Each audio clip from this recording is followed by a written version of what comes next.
día más feliz de mi vida fue cuando nació mi hija. Estaba en el J. Aguirre, fue un momento igual de como harta tensión porque era como una especie de hecho mediático. De hecho, en la sala preparto como que había tratado de entrar un periodista y yo estaba así como con la pata arriba, nada que ver.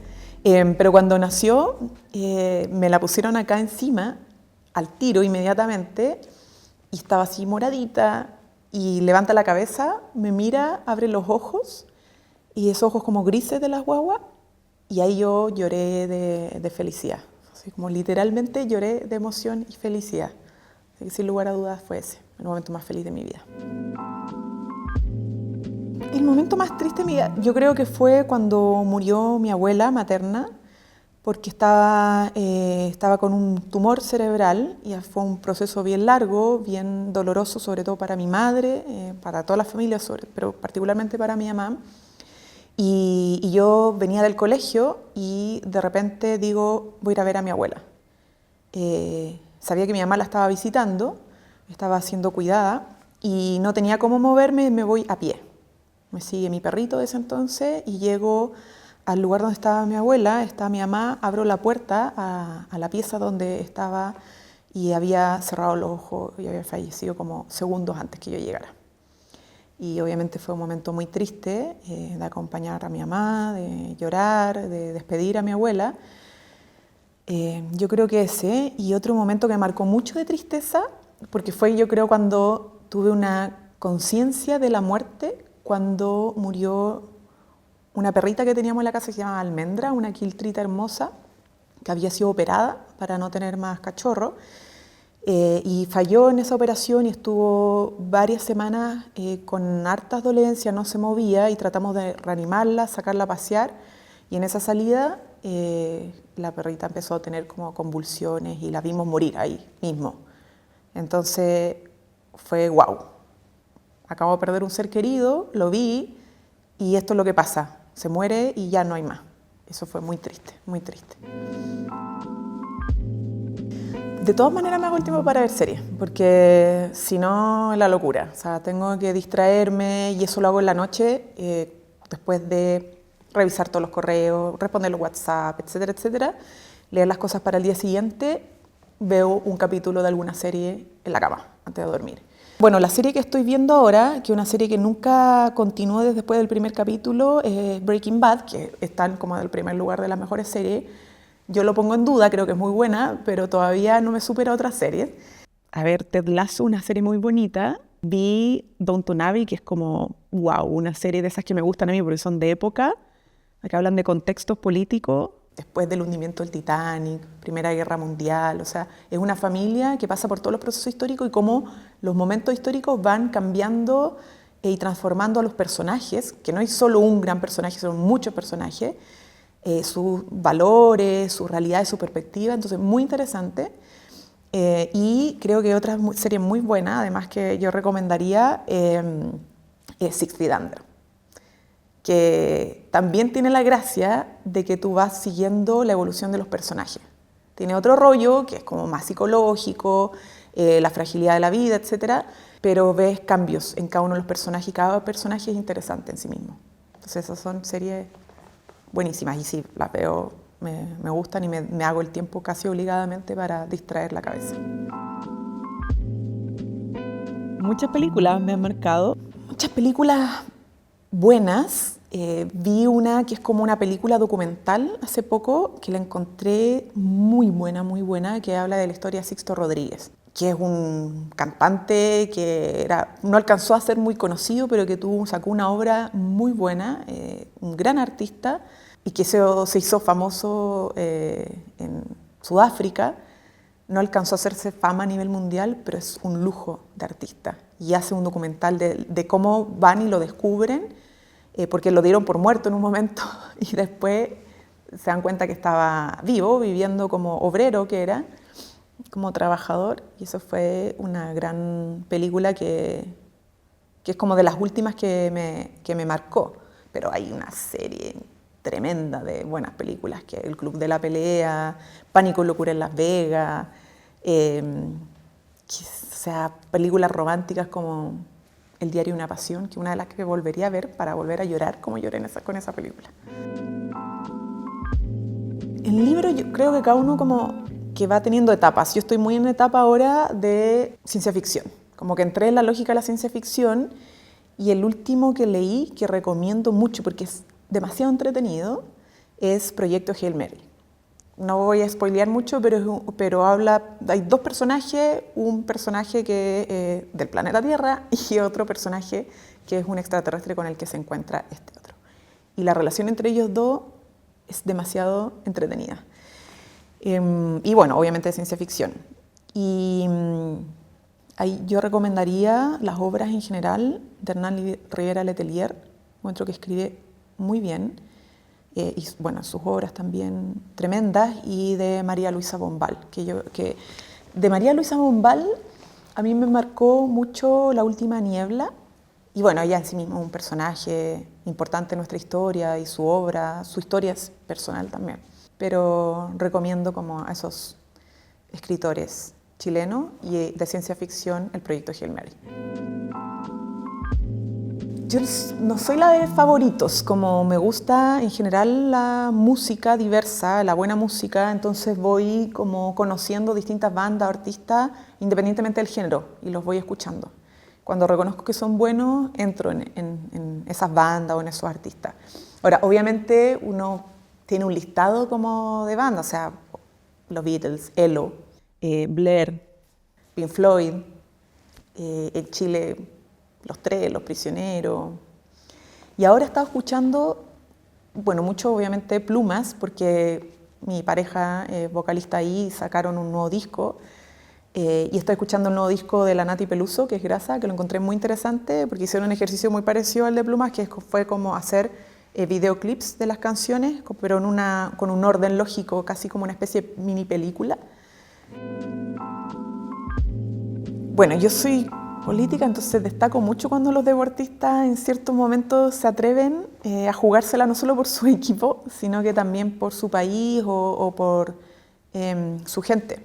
Y en eso la Fernanda Pinilla la destaco por su profesionalismo, porque es una buena deportista. La Kristen también, porque, bueno, destacada nadadora, también una gran deportista. Y yo destacaría, a propósito de la jugada que tuvo, a este futbolista de la selección francesa, que llamó a votar en las elecciones de Francia, Mbappé, básicamente como para frenar el fascismo y la ultraderecha. Y creo que esos momentos me parece que son destacables de ciertos deportistas, como que se la juegan en momentos clave por el país. Yo soy de la U, sí, pero soy más hincha de la selección, porque honestamente cuando veo los partidos y me doy tiempo para ver los partidos es cuando juega la selección, y el otro es un seguimiento, pero veo principalmente los partidos de La Roja. Nunca me he visto viviendo en otro país que no sea Chile, la verdad. Como que he pensado en viajar, tengo sueños de conocer otros países, pero cuando me hago esta pregunta, no sé, con mi pareja o con amigos, es como digo, no me hallo viviendo en otro país. Sí me gustaría, obviamente, que en Chile, a propósito de la discusión que estamos dando, cuando llegue el momento de la vejez, nuestro país trate mejor a los adultos mayores. O sea, me gustaría pensar en eso, que cuando no solamente me toque a mí, sino que cuando uno piensa en Chile, en los jubilados, piense en un país que tiene un trato digno. De hecho, me gusta mucho cuando veo, por ejemplo, a los abuelitos de la mano paseando, disfruto mucho esa idea de llegar a la vejez, poder pololear, poder ir a tomarse algo, ir al teatro, ir a caminar, como... Quiero que en nuestro país haya más de esas personas que puedan ir de la mano disfrutando de su vejez y no viviendo la frustración o la desesperación de tener una pensión tan baja que no les permite hacer lo mínimo que se espera durante la jubilación, que vivir el júbilo, ¿no? De haber trabajado toda la vida y de luego ya decir, me toca disfrutar, viajar, pololear, conocer, carretear incluso, como... No viviría en ninguna otra parte, pero esperaría que nuestro país sea un mejor país para los jubilados. Mira, paso tanto fuera de la casa que cuando estoy en mi casa disfruto mucho eso, como reordenar las cosas, estar con mi compañero, con mi hija. Soy bien casera, pero al mismo tiempo me gusta la idea de viajar, pero no tengo mucho espacio para viajar que no sea por trabajo. me gusta armar rompecabezas y me gusta bailar.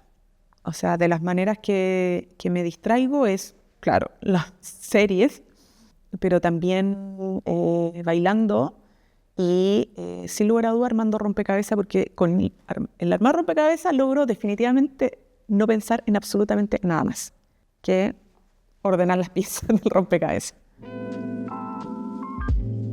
Instagram, sin dudarlo, mi red social favorita.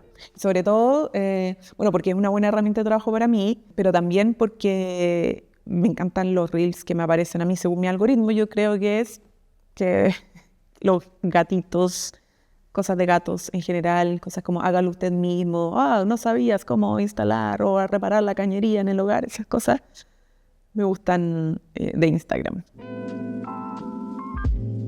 Chuta, no me acuerdo, he publicado tantas cosas desde que existen las redes sociales que no tengo memoria de alguna en específico que así como que me arrepienta de haberla publicado. No. Ha pasado por distintas etapas. En un momento fue muy fuerte, el 2011, cuando por primera vez tuve que enfrentar a las redes sociales, particularmente a Twitter, que estaba como bien reciente en su creación. Era difícil porque era mucho ataque por ser mujer, por ser comunista, por ser dirigente estudiantil, etc. Y en otros momentos como que he pasado más de la indiferencia a que me afecte indiferencia, y luego estoy como en la etapa de reírme un poco, no ser indiferente, leer algunos comentarios y decir, oye, pero como qué mal está la persona que publica, más que tomármelo personal. Como que ya no me lo tomo personal, sino que pienso en la persona que pierde el tiempo, publicando o tonteras, o ataques, o odiosidades, sin ningún fundamento. Entonces pasé un poco más como a reírme, a decir, como que lástima por esas personas, más que como un tema personal. Lo despersonalicé totalmente. Sí, o sea, no creo que sea algo que uno tendría que recomendar, porque lo ideal sería que no pasara, ¿no? Entonces tampoco está bueno naturalizarlo. Pero en lo personal viví ese proceso, como de que me afectara, después simplemente no querer leerlo, hasta que de repente lo procesé y dije, ok, esto no es un tema personal, es como un fenómeno y un problema de las propias personas. Pero claro, evidentemente es algo que hay que también como sociedad combatir, ¿no? Por la salud mental pienso sobre todo de los jóvenes, de los niños y niñas que tienen acceso a redes sociales, que se encuentran con comentarios odiosos y que van definiendo también su forma de ser por esos comentarios, porque las redes sociales al final son un espacio social y uno es un sujeto, como se dice, biopsicosocial, ¿no? No solamente tu herencia genética, biológica, etcétera, ni solo tu forma de ver las cosas, tu psicología, sino que también te vas haciendo en torno a los otros. Y cuando los otros solo te atacan, al final te vas definiendo conductas que no tendrían por qué definirte, ¿no? Entonces, claro, como fenómeno social, sobre todo para los jóvenes y adolescentes, creo que es algo que hay que combatir. Pero en mi experiencia personal, lo que ya llegué al momento como de la despersonalización. Todo proceso tiene sus dificultades. Yo y la dirigencia estudiantil, ser parlamentaria y ahora ministra, pero creo que lo más difícil es ser ministro o ministra de Estado. Pero me pasa también que como que lo disfruto más, porque tiene harto de poder realizar obras, de poder responder un poco más rápidamente a las necesidades de las personas que solo legislando proyectos de ley. Tiene una distancia un poco con la concreción de respuestas a las personas, a diferencia del Ejecutivo. Pero sí es más difícil porque ser gobierno te implica gobernar para todos y todas, no solamente para un sector o un grupo de la sociedad. En el Parlamento te toca representar obviamente a las personas, pero particularmente a las personas de tu distrito o tu circunscripción.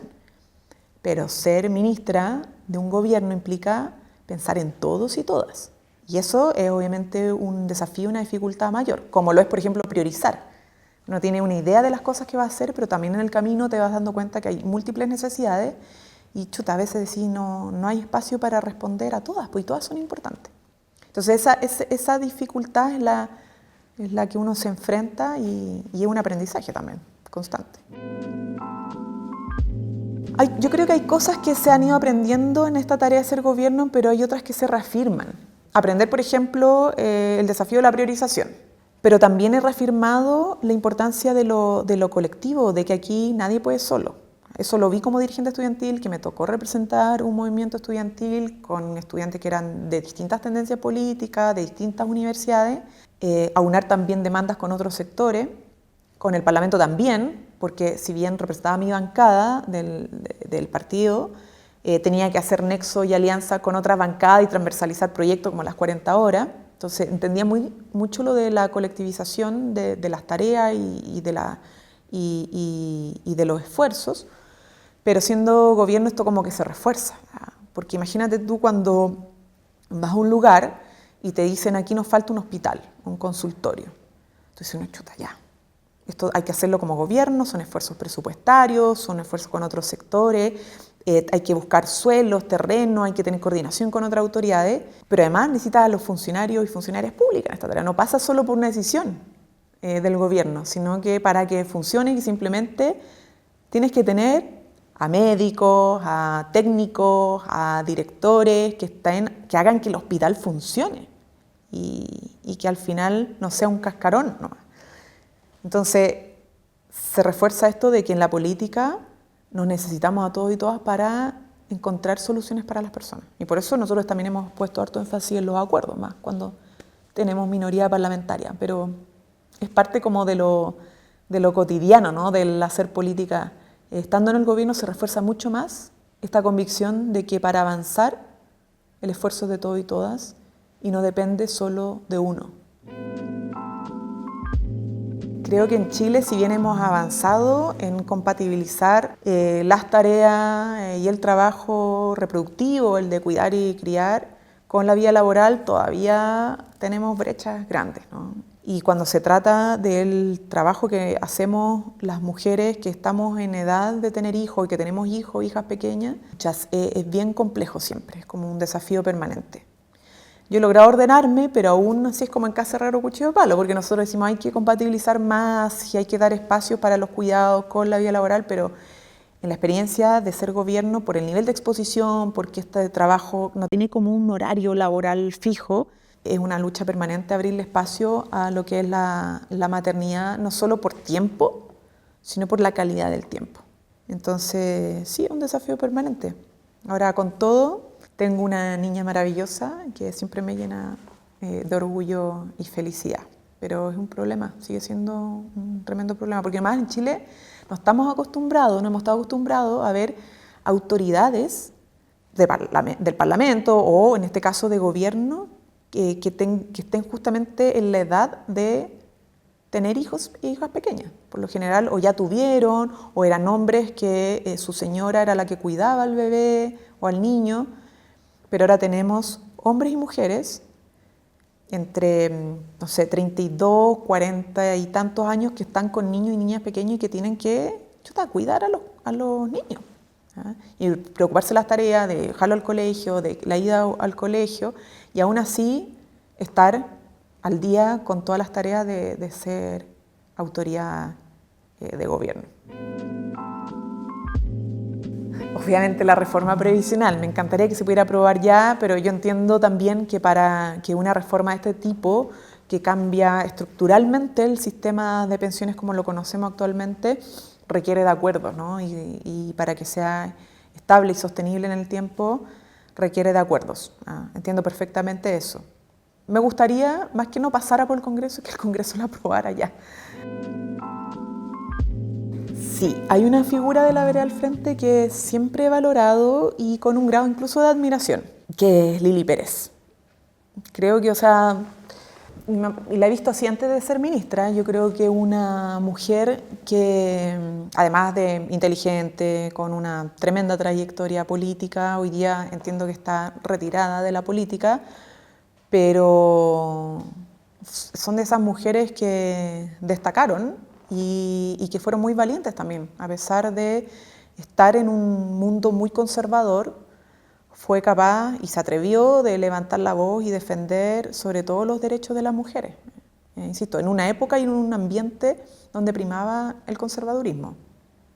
Así que si alguien tengo que destacar del sector de la oposición o de la vereda del frente es a Lili Pérez. Podría decir que cuando se aprobó la ley de 40 horas, pero eso ha tenido como una seguida de buenos momentos porque me ha tocado, luego de su aprobación, conocer testimonios y experiencias de gente que está saliendo una hora antes del trabajo y lo que ha significado eso. Entonces eso es como que, qué bueno, porque esto es como lo que quería ver, que no es solo el hito de la aprobación de una ley, sino que cómo termina impactando la vida de las personas, o el copago cero. Con copago cero también me ha pasado que en su momento como no tuvo tanto impacto cuando se implementó, pero ya después de todos estos meses de haberse implementado, la gente ya ha tenido experiencia que comenta donde se ha ahorrado, no sé, 600.000 pesos, 1.000.000 de pesos por intervenciones y operaciones gracias al copago cero. Entonces también esas cosas que uno como que te da algo en la guata y así como, oh, este es el bichito de esta como sensación de felicidad y orgullo por haber logrado siendo gobierno hacer cosas que impactan positivamente la vida de las personas. Y el momento más difícil, triste, difícil, ya han habido varios, pero yo creo que en general tener que enfrentar desde ser gobierno las muertes, fallecimientos, asesinatos, como lo que nos pasó con los carabineros que asesinaron en el sur, fue un momento bien doloroso, fue muy potente. Y los incendios en Valparaíso, como tener que estar en el gobierno en medio de una tragedia como esa, son momentos duros. No, te esperaría hasta el último año para hacer la nota y la evaluación final. Y además, la nota la va a poner la gente, ¿no? Pero creo que la evaluación más precisa se va a dar cuando el gobierno termine y podamos ver todo hacia atrás, los resultados de todo el proceso, con su acierto, desacierto, con su avance, con sus postergaciones probablemente de ciertas cosas. Ahí vamos a ver la nota final. Por el momento diría que vamos muy bien. Yo creo que haber podido recuperar posición en materia de libertad de prensa, nuestro país cuando asumimos estábamos en un retroceso, y haber podido contribuir a un ecosistema de medios más diverso y habiendo instalado una agenda importante que es el combate a la desinformación. No tengo abierta esa posibilidad. No tengo abierta esa posibilidad. Yo me quedo hasta el final con el gobierno y con el presidente Boric, a menos, como lo he dicho, que me eche, porque eso ya no pasa por mí, pero sin perspectiva en lo absoluto de asumir esa tarea electoral. O sea, veo hartas posibles candidaturas en el oficialismo porque veo buenos liderazgos que, a diferencia del otro sector, en vez de como retroceder, avanzan, y eso que aún no se han declarado, ni con voluntad ni como posibles candidatos o candidatas. Pero eso es lo que puedo decir por el momento.